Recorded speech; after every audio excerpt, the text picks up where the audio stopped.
teaching series is built upon this idea that as a church family and as you as an individual, we would see so much more benefit in our lives if we could choose to move beyond the things that limit us so much, the fears that we have that hold us back from able to do what we believe we are called to do.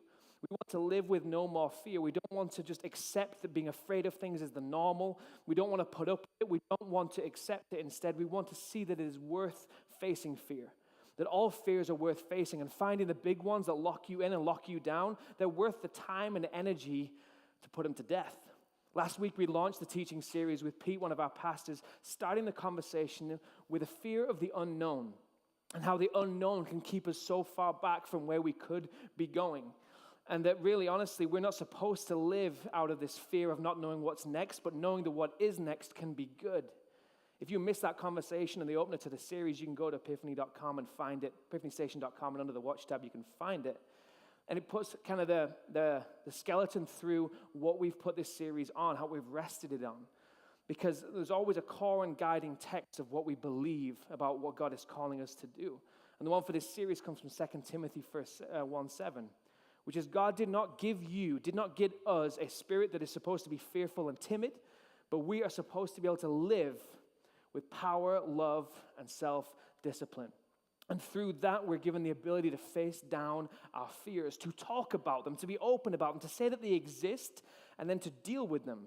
And then maybe this isn't something we talk about often enough. Like, it's not a jolly conversation, that's to be sure, but when it comes to the point that being afraid of something is just the new normal, like that's just commonly what to expect, that becomes easy street.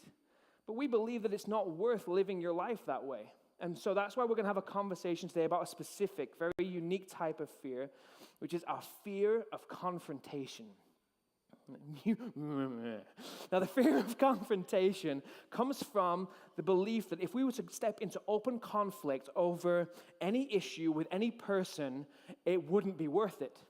It wouldn't be worth it, that there's more detriment in doing it than there is good.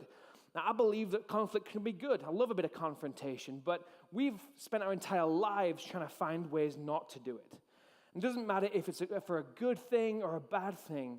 We can find ways to make sure we don't have to be the one to do anything. It starts like when you're in the classroom and you like the girl on the other side and you pass a note. Say, fill in the box and tell me if you love me, instead of actually talking to them, because heck, they could say no, or they could say yes, and they definitely wouldn't know what to do. If you had siblings, you might have sent one to talk to the other because they were being a jerk. It might be passive-aggressive comments that you make in the kitchen first thing Monday morning. It might be gossiping to someone about another issue, and it might just be what most of us do, which is just stuffing it down and stuffing it in, and we belittle it like it doesn't exist. Now, the majority of you in this room have a great benefit to your credit. Those of you here, those of you watching at home online, you're Scandinavian. And Scandinavians are known for being really good at confrontation. Like, they love it so much. They just want the truth out there. They don't care about what's normal and hurting feelings. They're just going to talk about everything. But some of us aren't Scandinavian. So we want to try and catch up to you guys. So we're going to have this conversation all based around this idea that to have it, to engage in it, is better than not. The reason we don't engage in confrontation as much as we should, because we're so sure it'll go wrong. We're so sure it'll blow up in our face. We're so sure that it's not worth it. And because of that, we can go years without confronting an issue in any sphere. Entire marriages can come and go without confrontation being there to build trust and unity. And some of us learn often a bit too late that we could have had a much better relationship with someone that has since passed away if we just brought ourselves to confront what was wrong. We need to see the value of confrontation, the benefit of it, why it is good for us, why it is good for them, and why it is good for you, why it is more important than the fear that stops us. There can be 1,000,001 reasons that you choose to be a person of confrontation. Research shows that families who enjoy and relationships that enjoy good intimacy and trust have a healthy habit of confronting issues. If you want to excel in your career and workplace, people who are good at confrontation and conflict resolution actually are picked for supervision and managerial roles because, people are jerks. And generally, research shows the people who are willing to do confrontation are happier. So if you just want to be happy, you want a good job, and you want good relationships, confrontation becomes essential. But any of those reasons sometimes aren't enough. They aren't enough to make you want to confront a problem. And instead, honestly, I believe we live in something of a juvenile fantasy that if we don't deal with it, it won't affect us. It won't affect the relationship. It won't affect trust. And it will just stay hidden, and that will be fine. So I'm going to give you an even bigger and better, the best reason to be a person of confrontation, far beyond anything you've previously considered. Something that if we engage in it will allow us to live more powerfully and more loving than we ever have done before. And it's all based around the belief that we have here as a church family, that the single most important thing you can do with your life is to love God and love people. These are the two things that bring more power, more love, and more fulfillment than anything else in the world. But to do those things, confrontation is essential. It is necessary to be a person of confrontation, to love God and to love people. So we're going to look at an account in history, a moment in which there was this beautiful confrontation in the church. The church that said it loves God and loves people got to fighting, which you're thinking is weird because churches don't usually have any conflict. But Paul, this church planter and pastor, saw it necessary to confront. And not just confront, to really confront his boss about something that was done that was a threat to loving God, it was a threat to loving people, and my favorite part was a threat to the embracing of outsiders. We're going to be in Galatians 2, in which Paul confronts Peter. Paul says, when Peter came to Antioch, I had to oppose him to his face, for what he did was very wrong. When he first arrived, he ate with the Gentile Christians who were not circumcised. Now, just hold on for a second there, put some context around this. There was two groups of Christians back in the day. There was the newer ones, the newer part of the family. They were the Gentiles, the ones that God had just said, you get to be part of my family, part of the kingdom, you get to be my children. And these are these Gentiles who were not circumcised. Now, that might seem like a weird anatomical thing to just throw out there, but I'm going to do it anyway, because it was a distinction between the new part of the family and the old part of the family. And this is where we see the problem Paul confronted. It says that when he arrived, he would first eat with the Gentile believers who were not circumcised.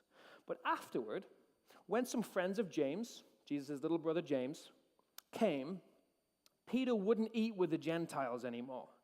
He was afraid of criticism from these people who insisted on the necessity of circumcision. As a result, other Jewish Christians followed Peter's hypocrisy, and even Barnabas, Paul's best buddy Barnabas, was led astray by their hypocrisy.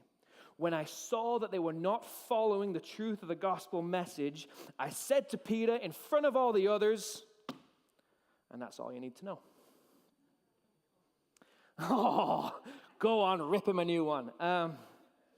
Because everything we have there is everything we need to know about why confrontation is a beautiful thing and why it is essential. In this one instance, what we see is the new believers, the people who've just come to Jesus, and then the cool gang roll into town from the good old days, and they basically say, if you guys don't do this one thing, you're not in the family of God. And Peter acquiesces. He was all chummy, but then when these guys arrive, he's like, actually, no, you're not. Paul sees this, calls it stupid, and knows that he has to do something. Whenever we get to that moment where your heart starts beating faster and you get prickles up the back of your neck and you know that confrontation is possible, you have two choices. You can do nothing, or you can do something. But something was happening in that moment that made Paul not just do something, he had to do everything. He says he had to oppose Peter because something was very wrong. And he goes on to explain it later on. He says, Peter, this is what you're doing. You're dividing the family. You're being a jerk. You're shunning the new ones and putting expectations on them that no one agreed to, that no one said was important. He summarizes it all simply by saying, hey, Peter, you're not following what we agreed to. You're not following the gospel message of Jesus Christ. Now, for us who love God and love people, the gospel is pretty important. The gospel was that moment in time where God said, I'm ready to make a new agreement with you that based on Jesus and Jesus alone and your belief in him to save you from your sins, we are family. We are his father and son and daughter based on Jesus. That's the new covenant. It's the new agreement. It's the gospel message of Jesus. Now, that was an agreed upon thing for Christians. Now, step out of this for a second. Take it out of the church, take it out of Christianity. Every relationship group has rules because every relationship group has agreements, ways that they say they will live and treat one another. And it's those agreements that we stand on that validate the necessity of confrontation. Because what we're not actually talking about here in confrontation is going and telling people they're wrong when they never even agreed with us in the first place. This is not even going and shouting at people and yelling at them or even trying to change their mind. Confrontation that we find biblically is only put to us in the sense of confronting those who said they're about loving God and loving people. Anything other than that's not actually confrontation. It could be called evangelism, in which we seek to tell them the truth when they do not understand it. It could also be saw as just war and conflict and argument and debate. But confrontation is for the church. Like confrontation in your family. Because in your family, every family has rules. Every family has an agreement. This is the way that we're going to live. Maybe it's spoken about, maybe it's yelled about, maybe it's carved into the wall of like, this is how we're going to treat one another, this is what we expect. And if you don't follow the agreement as a family, you're going to expect to be confronted on it. Friends have agreements. This is how we're going to treat each other. We're going to have confidentiality with each other. We're going to have each other's back. I'll bail you out of jail. Whatever it might be, agreements. Workplaces have agreements. And if you break that agreement, you're going to find out from HR pretty quick that you broke that agreement. Nations are built on the idea that citizens will follow the agreements made for the nation to live free. Kids have agreements. They make covenants on the playground. And you'll see how quickly people respond when they break them for cheating and someone runs up and kicks them in the shins. And we all have these built-in relational agreements, and that's why confrontation is so essential.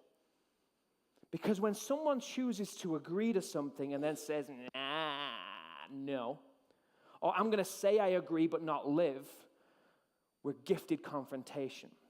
Peter agreed that he would live by the covenant, the new gospel message of Jesus Christ, and then decided to be a hypocrite.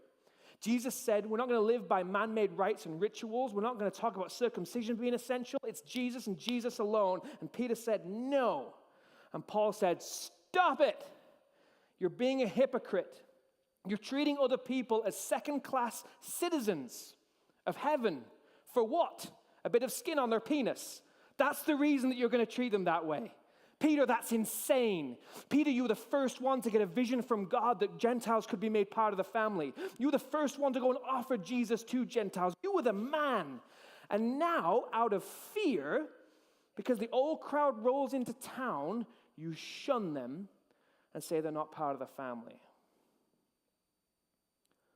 Some of you are still reeling from the fact that I said penis in church. That's the ones that giggled just there. Some of you are more mature like me.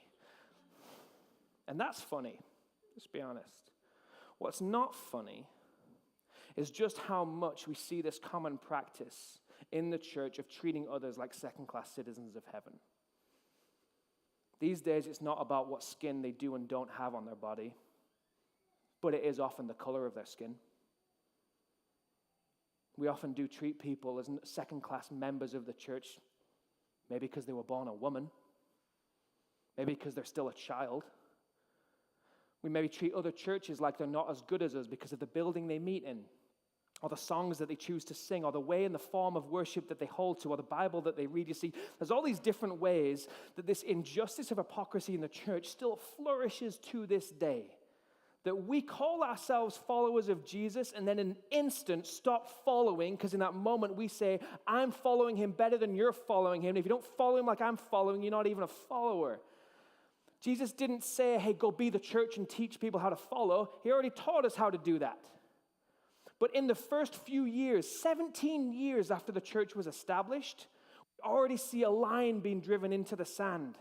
Old, new, law, grace, circumcised, uncircumcised, and that's why there's a need for confrontation.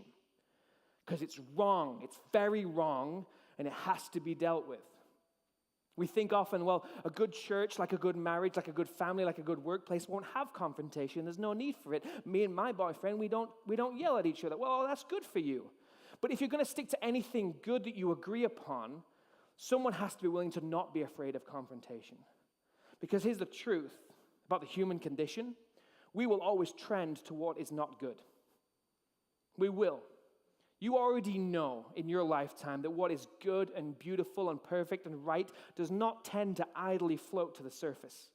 We trend toward disorder and chaos. We trend towards selfishness and evil. The church calls it the result of sin.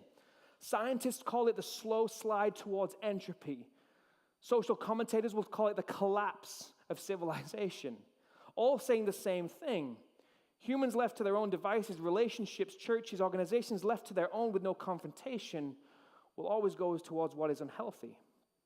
And where it is not unhealthy, where it's right and it's beautiful and it's good, it's not a sign of an absence of confrontation. It's a sign that they're doing it well. A sign that they know how to do it for the right reasons, that they understand confrontation to be a cure. It is to combat what is wrong in the relationship, in the family. And that is the reason that God gives for confrontation. It's the reason Paul gives. It's the reason the church has got for doing it. Because what is wrong should not be accepted. What is wrong with what we have agreed to, what is wrong that flies in the face of the covenant we agreed when we said that we would love God and love people, it can't stand. At that moment, we have to decide that maybe everything being okay and not talking about it is more important, or the gospel message of Jesus is more important. Because one thing that will always happen if you want to follow Jesus is you will feel confronted. If you're not reading the gospel message of Jesus and you don't feel personally confronted, you're not reading the right one. Because Jesus' message was always supposed to point at the most base and universal instincts that we have as human beings to be selfish, be prideful, be arrogant. And he says, no, that's not the way you're going to do it now. So we find ourselves consistently challenged on an individual basis and therefore should be challenged as the church. When we see anything wrong with each other, with the church, in myself, it would get confronted, that we would feel like we have to, like Paul felt he had to. When he saw Peter roll up in Antioch and behave like a hypocrite, he had to, because it was very wrong. And if we don't deal in our lives, in our relationships, in our church with what's very wrong, we'll eventually find ourselves not following at all. Not following what we agreed to. Leading others astray as we do so. This is the reason that we must value confrontation. If we do not, the gospel message of Jesus Christ will forever be spat on by injustice. And it'll be spat on by hypocrisy, and it'll be spat on by lies and fears and evil things. It is up to you and I, as we call ourselves lovers of God and people, a follower of Jesus maybe, that we would found our lives on his message. We would find our convictions and our actions based on it. And when we do confrontation, we would present it as such. It's all Paul really had to hold on to. All he really said was, not, Peter, you've hurt my feelings, or you're not treating them nice. He said, you're not following the gospel message of Jesus. You're not doing it what you said you would do.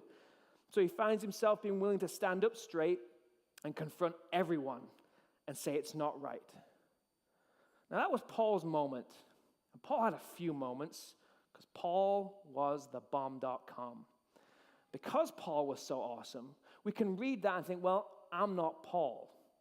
I'm not really got that place where I expect to go in front of like the bishop of the church or the first pope and be like, hey, you're doing it wrong. But for that reason, we dismiss and we basically dismiss ourselves from having this call to confrontation. But the truth of the matter is, there's daily confrontations that you face. If you're around any other believer ever, opportunities for you to put the gospel message above anything else. Your moment, and I'm not going to make any friends for this, so let's just move through it and get through it as a family. Your moment might be when speaking with your child who says they follow Jesus and they're not behaving that way. And you choose to confront it or wink. It might be when you have a Jesus-following spouse who is not following Jesus in their actions. It might be when you see something in your church family that screams of hypocrisy, that you don't understand, that seems wrong. Your moment might be standing in front of your lead pastor and saying, you said something dumb, it was wrong, we need to talk about it. Your moment could be any time with any person where God leads you to the conviction that something has to be done because the message of Jesus Christ is more important than how you feel today. It's more important than your fears of confrontations. It's worth more to him and more to us that we would be people that live for this, that we would live for loving God and loving people, that we would choose not to back down because we were afraid of facing down what is wrong. As we wrap up our conversation, I want to leave you with a simple challenge, and I want to be really honest and obvious about this challenge. If this doesn't sit right with you, if I say these words and you're like, nope, probably shouldn't follow them. You should never take anything I say as gospel, because what I'm about to say should rock your world if you truly think that you're going to do it. We are called, as we love God and love people, to confront what is wrong. To confront what is wrong. There is no secondary option. There's no plan B for your life. You're here to confront what is wrong. Whether you find it in the church or you find it in the world, the things that spit down on the gospel message of Jesus, you're here to do something about that. It is why you are given a spirit that is not fearful and timid. It is why you are given power, love, and self-discipline. It's not so you can have those things, sit back, and then just live cush. It is so that you will then use them. It's the spirit that was in Paul. It was the spirit that was in the church. It's the spirit that's within you as a follower of Jesus to go and do what others are afraid to do. To go confront what is wrong with power. Knowing that that's what you're built for. Knowing that in your family and in your marriage and with your children and with your parents and with your church home, that's what you're here to do. To make sure that we're not slipping on the gospel message. You're also here to do it in a spirit of love, with your first intentions being reconciliation. Your first intentions being for the good of that person, bringing them closer to Christ, not kicking them out the door. And lastly, you're supposed to do it with a spirit of discipline, which simply means not running up to somebody, kicking them in the crotch and saying, confrontation, and then moving on to the next one. Power, love, and discipline means you will see the good of confrontation and you will make yourself a champion of it. Because it is good for you and it is good for us. I want to give you 3 practical practices to make sure that you're not doing this like a jerk. The first one, if you're going to be a person of confrontation, and really this is in any arena. I'm speaking to the church here, but this is your marriage, this is your workplace, this works too. Number 1, inspect. Inspect the person that is feeling confrontable. You. Own the fact that you're a very imperfect person and there might well be not the most pure of motivations for you wanting to confront. Own the fact that there may be some things that need to be confronted in you first. Very difficult to fix a broken world when your motivation is selfish. So have it inspected. If you're a Bible-believing person, have it inspected by God in prayer and ask him to do that. If you're willing to inspect yourself, you should be willing to do the second one, which is to invite confrontation. Now, this ain't come at me, bro. This is, would you look at my life and tell me where you see something wrong? I say I'm a follower of Jesus. If you see a limp in my walk with Jesus, would you tell me about it? Who do you have that would do that? That would legit call out the crap in your life? Most of us don't. Most of us hide behind this facade of fineness, which is really just cowering in fear from being told and confronted. So a lot of us, we put up this wall of unapproachability. Really, it's just cowering in fear that there might be something that needs to be worked on. So inspect it, and then invite confrontation, and then you can become a champion of initiating confrontation. Get out there and initiate. Where you see what is wrong, do something and say something. Our workplaces are better for it. Your marriage is better for it. Your family is better for it. Your kids are getting raised better for it. But more importantly, the church will be healthier for it. Yes, it's weird. Yes, it's different. Yes, it's not your heritage. But yes, it is exactly what you're called to do by the Spirit that resides within you. That you would place so much more important on the gospel message of Jesus that you would declare, we're not going to hide from anything here. We're not going to hide from anything that could be wrong. We're going to bring it up and we're going to talk about it. We're going to confront it because confrontation is a gift to us. A much needed gift to take on injustice and fear and evil and brokenness and division. We are ambassadors of Jesus. We have to face up to our fears and make him more important than they are. To love God and love people, period, means for Christ's sake being willing to confront what is wrong. As we wrap up and take some time for some more worship here, Let me pray for you guys. Father God, we thank you that you are so much better than us. And therefore, you set something for us to strive for. You set a desire and a goal in our lives to be like Jesus. And for those of us sitting here who say that's what we do, we're Christian, we're Jesus followers, we love God, we love people, I would ask you to inspect our hearts.